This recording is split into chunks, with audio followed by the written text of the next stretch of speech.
ఈ నెల 17న మొహర్రం తొలి ఏకాదశి పండుగలు ఒకే రోజు ఉన్నందున ప్రజలు శాంతియుతంగా పండుగ జరుపుకోవాలని మెదక్ రూరల్ సిఐ రాజశేఖర్ రెడ్డి అన్నారు. మండల కేంద్రమైన కొల్చారం పోలీస్ స్టేషన్ ఆవరణలో శనివారం మండల ప్రజలతో ఆయన సమావేశం నిర్వహించారు. ఈ సందర్భంగా ఆయన మాట్లాడుతూ ఇటీవల బక్రీద్ పండుగ సమయంలో మెదక్లో జరిగిన ఘర్షణలు దృష్టిలో పెట్టుకుని అర్లటలు సృష్టిస్తే కఠిన చర్యలు తీసుకుంటామన్నారు. శాంతి భద్రతలకు విఘాతం కలిగిస్తే సహించేది లేదన్నారు. మొహరం పండుగ విశిష్టతను తెలుపుతూ ఇది ముస్లింలకు నూతన సంవత్సరం వంటిదన్నారు.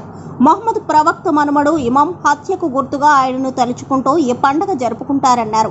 ఈ కార్యక్రమంలో ఎస్ఐ మహమ్మద్ గౌస్, పోలీస్ సిబ్బంది, మండల ప్రజలు పాల్గొన్నారు.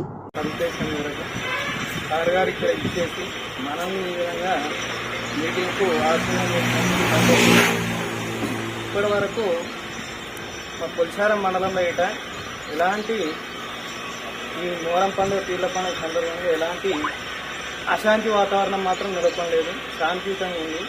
ఇందులో ఇంకోటి ఏంటంటే రిక్వెస్ట్ ఏంటి సార్, మా చౌరస్తా బస్ స్టాప్ దగ్గర చిన్న చిన్న మోటార్ సైకిల్ అవన్నీ వెళ్ళిపోతున్నాయి కాబట్టి అక్కడ సీసీ ఆల్రెడీ ఉండే దానికి ఒక కనెక్షన్ అనేటువంటి లేదు కాబట్టి దానికి ఉంటే ఎవరెక్కకపోతున్నారు ఏం కథ అనేది కూడా తెలుస్తుంది.